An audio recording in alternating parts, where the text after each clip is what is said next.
Buenos días, estudiantes de noveno. Para la actividad que encuentran ustedes en la cartilla en la semana número 13, encontrarán la literatura colombiana, movimientos literarios hasta mediados del siglo XX. Lo importante de la actividad es que podamos realizar de forma creativa un producto donde demostremos que entendimos la lectura, que ya hemos venido trabajando en las últimas guías, y yo les sugiero para hoy realizar una infografía, pero ustedes pueden realizar un mapa conceptual, un mapa mental, lo que ustedes con lo que se sientan más cómodos y que puedan plasmar su creatividad.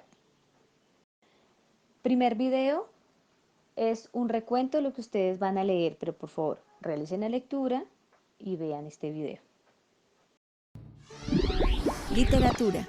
El siglo XV fue de descubrimientos, no solamente porque los españoles llegaron a estas tierras, sino también por todo aquello que los indios conocieron sobre Occidente. En el proceso de mestizaje que duró muchos años, el resultado más importante fue el desarrollo de una lengua que, aunque heredada, era diferente al castellano traído por los españoles. La literatura indígena se remonta muchos años atrás de la colonia y se conformó por leyendas literarias presentes en la tradición oral de los diferentes pueblos indígenas.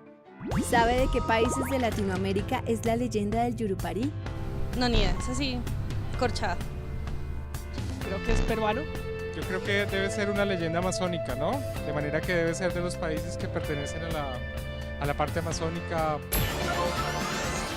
La leyenda del Yurupari de la Amazonía colombo-brasilera fue una de las más difundidas y es considerada una de las obras literarias más antiguas de la literatura colombiana. Juan Rodríguez Freile escribió El Carnero, redactado a mano a mediados de 1636, una crónica sobre la conquista española y la vida tal y como era en la primera sociedad colonial. Nacida en 1671 en la ciudad de Tunja, la religiosa Francisca Josefa del Castillo escribió versos inspirados en su relación con Dios, a los que llamó afectos espirituales, y con ellos se ganó el nombre de una de las primeras escritoras colombianas.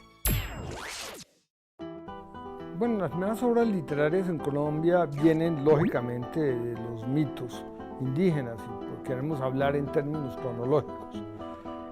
Sin lugar a dudas, cuando llegaron los españoles aquí encontraron una serie de historias.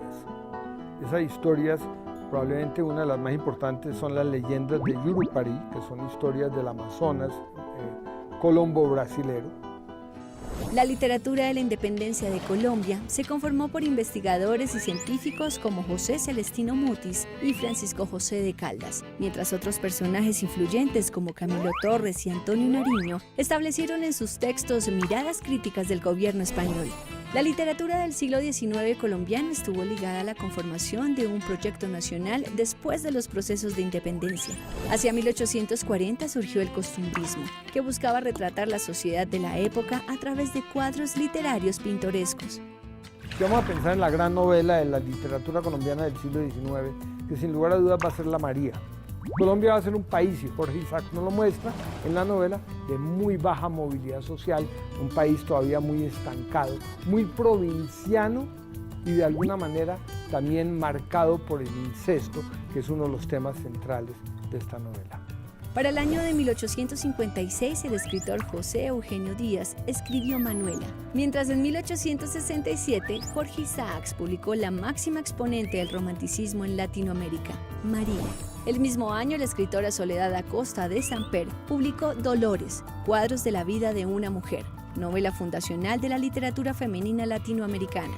Para 1877, el escritor momposino Candelario Obeso publicó Cantos populares de mi tierra, volviéndose así el precursor de la poesía negra en Colombia. Haciendo la transición entre el romanticismo de la época y las finas líneas del modernismo, apareció José Asunción Silva. Nos olvida que hemos vivido sumidos en guerras civiles, que en los últimos 80 años hemos estado en la mitad de una guerra civil, y creo que por eso la paz es tan importante. Y espero que la literatura colombiana cambie después de que entremos a un periodo donde realmente seamos capaces de salir de la guerra. La literatura de inicios de la historia nacional da cuenta de diversas formas de pensar que hicieron parte indispensable de la creación de un proyecto de nación, especialmente durante el siglo XIX. Bueno, a mí me parece que son muy valiosos darle contenidos a la gente, ¿no? Contenidos para pensar, para explorar, para interrogarse. Ahora vamos a ver para qué nos sirve hacer una infografía y cómo debemos hacerla. ¿Qué es, para qué es y cómo empezar una infografía?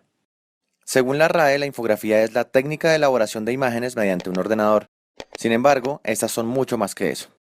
Se usan para entender, relacionar o estructurar información de forma clara, sencilla, gráfica y dinámica, para acelerar la comprensión y asimilación de sus contenidos y así llegar a más personas. Por tanto, resultan útiles para comunicar conceptos complejos que de otra forma serían monótonos y difíciles de entender. También se usan para visualizar datos, sintetizar cantidades muy grandes de información, comprender procesos, como un gancho para atraer la atención de las personas o como comunicación efectiva e inmediata, entre otras cosas. Para hacerlas, hay diferentes elementos representativos que se pueden utilizar como son ilustraciones, mapas, iconos o pictogramas, fotografías, gráficos lineales, organizacionales, gráficos de torta, de barras, etc. A su vez, pueden ser dinámicas, animadas o interactivas, o algunas pueden ser fijas para usarlas en medios impresos y web. ¿Cómo empezar a hacer una infografía? Lo primero es identificar un tema, hacer la correspondiente investigación y definir así qué es lo que se quiere mostrar. Después hay que empezar a hacer los bocetos que determinen la estructura, el tamaño y los elementos que nuestra infografía va a tener. Cuando ya se haya determinado claramente qué es lo que se quiere, podemos empezar a construirla.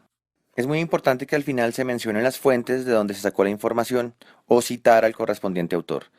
Son unos ejemplos de infografía y las páginas donde ustedes pueden acceder a hacerlas de forma gratuita y en internet. También pueden realizarlo en PowerPoint o en Word si les queda mucho más fácil. Pero la idea es que vean ejemplos de infografía y lo puedan hacer así.